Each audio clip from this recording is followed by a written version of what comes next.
Hey everyone, thank you for joining me this week. We're going to continue in our series of the I am statements found in the Gospel of John. If you recall, a couple weeks ago, we discussed John chapter 10, where Jesus says, I am the door.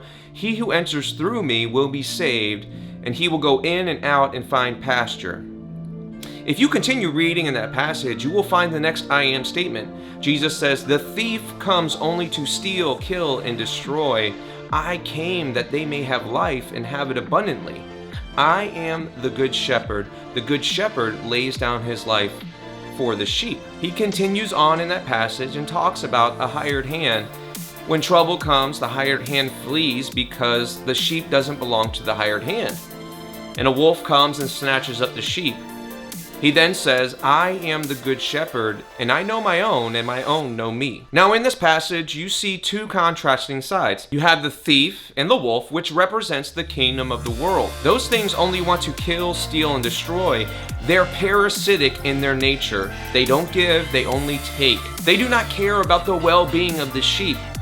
Whereas you have the good shepherd, that's Jesus Christ.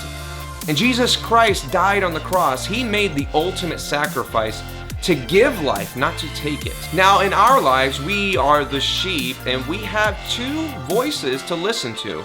And the reason why I say that is that Jesus uses this imagery of sheep and shepherd. When it comes to sheep, a skilled shepherd will tell you that sheep will remember their shepherd's voice. And over time, they only listen to who their shepherd is.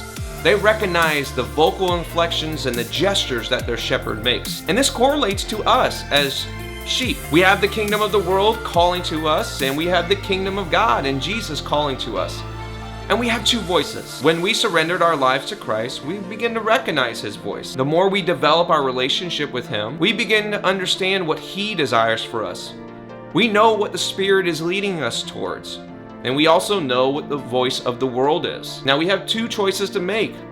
We can choose the things of the world, which lead us to darkness and despair and destruction. Or we can choose the kingdom of God, the things of Christ, and what the Spirit desires for us. Those things lead us to life, abundance, joy, and peace. In this time especially, you're going to hear many different things that are going to try to distract you. But ultimately, it's two choices. It's the kingdom of the world or the kingdom of God. It is a difficult choice to make because the things that the world offers are pleasing to the eye. They're very tempting, but they don't satisfy us the way that Christ satisfies us. Folks, Jesus is the good shepherd. Not only did he lay down his life for us, the sheep, so that we can have forgiveness and redemption, but he's calling us to follow him. Now, there's going to be a lot that's going to try and get your attention and tell you what's right and what's wrong. But here's my challenge. Listen to what God's calling you to do and be led by the Spirit. Thank you.